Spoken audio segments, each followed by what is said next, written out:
4 years ago, on the TED stage, I announced a company I was working with at the time called Odeo. And because of that announcement, we got a big article in the New York Times, which led to more press, which led to more attention, and me deciding to become CEO of that company, whereas I was just an advisor, and raising a round of venture capital and ramping up hiring. One of the guys I hired was an engineer named Jack Dorsey. And a year later, we were trying to decide which way to go with Odeo. Jack presented an idea that he'd been tinkering around with for a number of years that was based around sending simple status updates to friends. We were also playing with SMS at the time at Odeo, so we kind of put two and two together. And in early 2006, we launched Twitter as a side project at Odeo. Now, it's hard to justify doing a side project at a startup where focus is so critical. But I had actually launched Blogger as a side project in my previous company, thinking it was just a little thing we'd do on the side. And it ended up taking over not only the company, but my life for the next 5 or 6 years.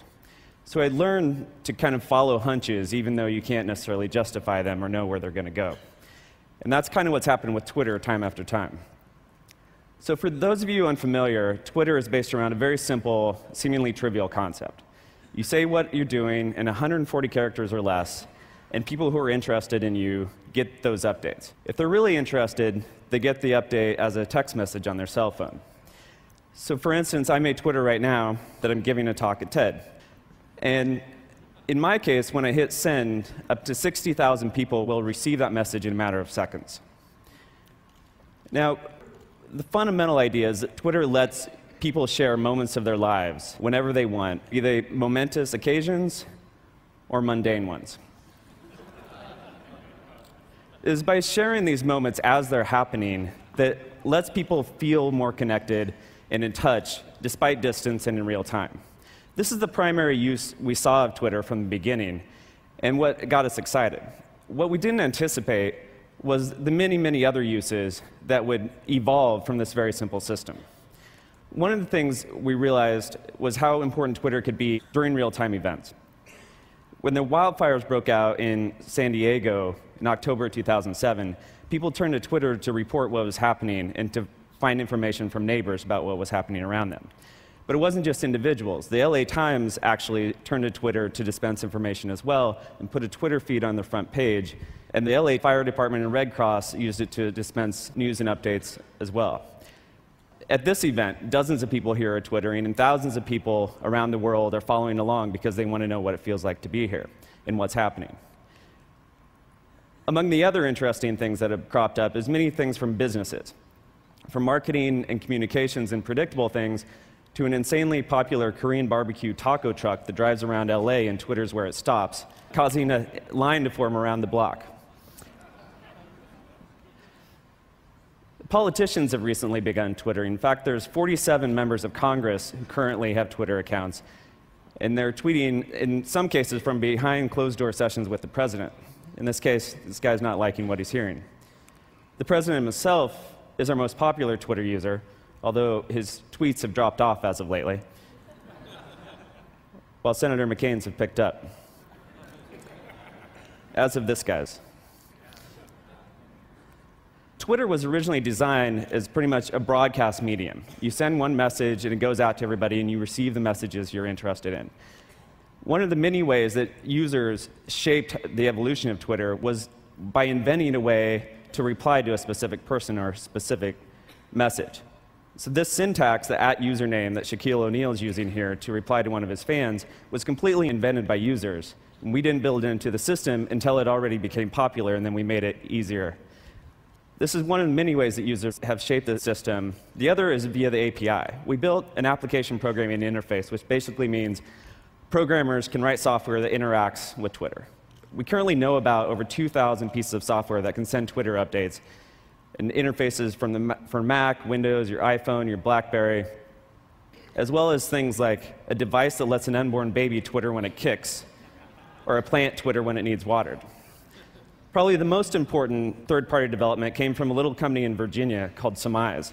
Surmise built a Twitter search engine. And they tapped into the fact that if you have millions of people around the world talking about what they're doing and what's happening around them, you have an incredible resource to find out what's happening among any topic or event while it's going on. This really changed how we perceive Twitter. For instance, here's what people were saying about TED. And this is another way that our mind has shifted, and Twitter wasn't originally what we thought it was. So we liked this so much, we actually bought the company and are folding it into the main product.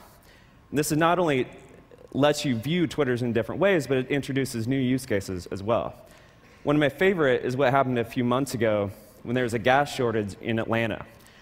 Some users figured out that they would Twitter when they found gas, where it was, and how much it cost, and then append the keyword ATL gas, which let other people search for that and find gas themselves. And this trend of people using this communication network to help each other out goes far beyond the original idea of just keeping up with family and friends. And has happened more and more lately, whether it's raising money for homeless people or to dig wells in Africa, or for a family in crisis. People have raised tens of thousands of dollars over Twitter in a matter of days on several occasions. It seems like when you give people easier ways to share information, more good things happen. I have no idea what will happen next with Twitter, but I've learned to follow the hunch, but never assume where it will go. Thanks.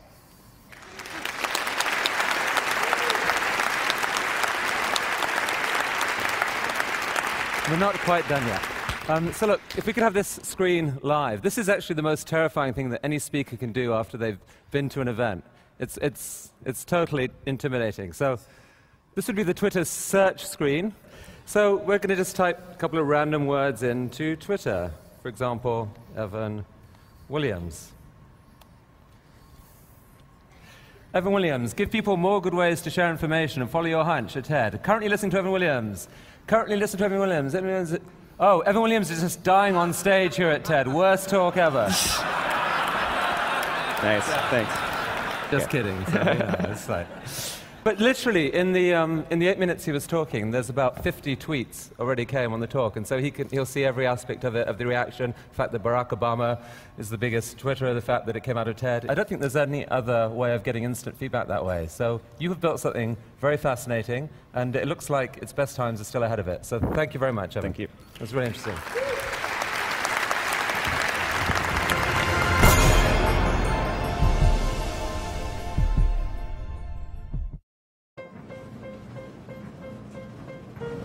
It says to wait until 10 p.m. It only takes what it needs. It's powered from far away.